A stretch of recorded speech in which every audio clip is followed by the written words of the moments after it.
I'm going to do a quick video tour of the place for reference. I've been taking out all the gravel from in front. My plans are to basically fill up this whole wall with a bunch of apple trees and peach trees, and I got one nectarine. And then underneath is going to be all cabbages and kale and lettuce and wildflowers for butterflies and birds and all that good stuff. And all the way down here near the end of the house is where or actually by this tree here is where I'm going to stop in the front row right here, with the trees are going to go all the way along the front of this house, and then those guys are coming out, and I'm going to put in 4 trees or whatever I could fit in there, a mixture of peaches and apples. And underneath is going to be the same thing, maybe some strawberries or some trailing rosemary, or a mixture of goodies growing over the wall, kind of how that's hanging over the wall right there. I want that all along here to cover up the wall a little bit and use a little vertical growing space. All along this wall I want to put wiring trellis, just baling wire basically, and crisscross it so I can get maybe a bunch of green beans and maybe some passion fruit or something like that growing up it to get as much growing space as we can. Same thing right there. And I got all my good soil stacked and ready to go on top of this clay dirt here. And then we have 2 nice sized shade trees put on the dechlorination system. All these little lantanas are coming out too to go to the compost pile. And let's see here. So yeah, that's all going to be trees over there, and some nice flowers and, you know, ground cover and stuff. And then all around here, this little grass outline area, all around that is going to be you know, more flowers and produce growing. I want to put maybe a jasmine vine there, so when we walk in the house we get a real strong smell of the jasmine flowers. And in this whole deal, instead of the evil grass, it just started blowing like crazy, the wind blowing. Anyways, we're gonna put maybe a strawberry patch right there. I was thinking about clovers to get some extra nitrogen fixing, but I don't know. I'll probably end up doing strawberries so we can get as much production as possible, and it'll still be a nice green patch there too, so the HOA will be happy enough. And take out all these little bushes, put a couple trees right here, maybe one where this bush is and then one behind that electric deal,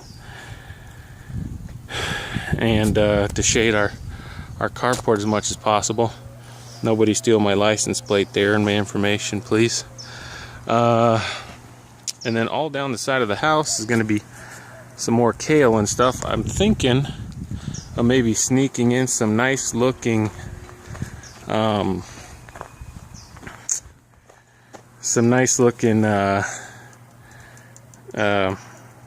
I can't even think of what they're called now. They're the basically the raised beds where you put the water underneath and it soaks up to the top, the seeping beds or whatever they're called, to maybe try some tropical stuff on this side. And but I don't know, we're gonna see, maybe not, but if nothing else, it's gonna be just a bunch of kale and stuff, maybe some pomegranates kind of shooting up and hanging over, kind of keep them trimmed really tall, arching up the walkway, so you got them growing kind of close to the house and then arching over here for some shade. And then we just save that little space to walk down, put all the flowers and stuff in there. Anyways, and this is where the fun stuff starts back here. A video tour I think is a lot better than pictures. So anyways, this is going to be like the walkway and putting all the gravel in there. rainwater harvesting, passive rainwater harvesting. So get some gutters until I get a rainwater storage tank. The gutters are going to run right to the corner of the house and then down on that side into this little part here. See, just drops right off the house into this part. It's going to fill up all of this because it's dug down pretty well, and it's already rained actually not too long ago, and it did a great job. It filled up like right to where you see the soil at, so it was about 1/3 of the way up there, and it soaked it all in. And this was, even though it was exposed in full sun, it was wet for like 4 days or something. And these are not really sunken in garden beds, I guess, but I still have a little berm right there to kind of hold the water in to the specific areas. It's just a nice little shot across the yard. Nice big planting area there. One right here. Probably going to do a lot of little herbs and stuff in that one.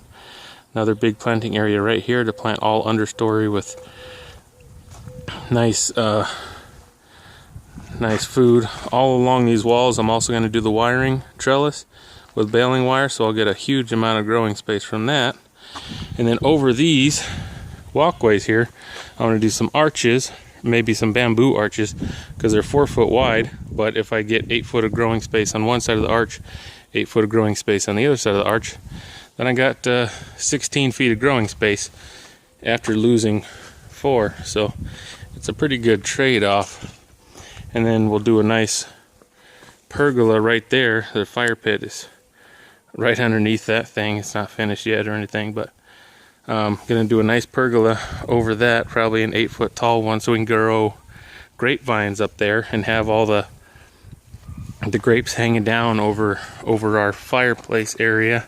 And then on these arches, it'll be all, you know, grapevines and maybe some gourds and, I don't know, cucumbers and watermelons.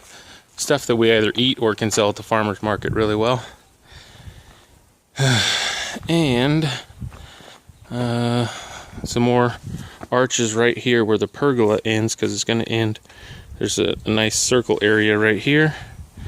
It's going to end there. Some more arches over that, with all kinds of goodies growing over it. My compost pile there. And around here, this is the tilapia pond, or the fish pond. Probably going to be for tilapia mostly. I'm going to grow stuff right up to the edge of it, because that's, as you can see, it's raised up a good 2 feet. And then it's dug down another foot or 1.5 foot inside. I'm just shading it for right now because I didn't want to lose too much rainwater. Because it rained and it collected some water in there. So trying to keep it in my yard rather than letting it go back into the clouds right away. And then this is all going to be a big bamboo dome over this right here, and then there's going to be a nice cutout of about maybe 3 or 4 foot up here, so we can get in there and pick all the grapevines and things that are growing over there. Just trying to get as much possible production as I can. And then I'm going to have some sorghum and some like wheat type plants that kind of grow, train them along the bamboo, so when they're ripe they'll drop all the food in there for the fish, so I don't have to buy a whole bunch of fish food just to keep them sustained, because then we're paying a lot of money for fish food. Still got to seal the pond with some natural clay and something else, some organic type of mix, I guess. There's a little place for the fish there, another one over there. Anyways, still a work in progress, but it's coming along well. All this is going to be shaded by these pear trees. I got a bunch of pears here, or a couple of pears, a couple different kinds of pears. I got 6 different kinds of citrus, 4 different kinds of apples, 5 different kinds of plums, and 6 different kinds of peaches, a pluot, and a nectarine. So there we go. That's video update. And here's old Joe. See you guys.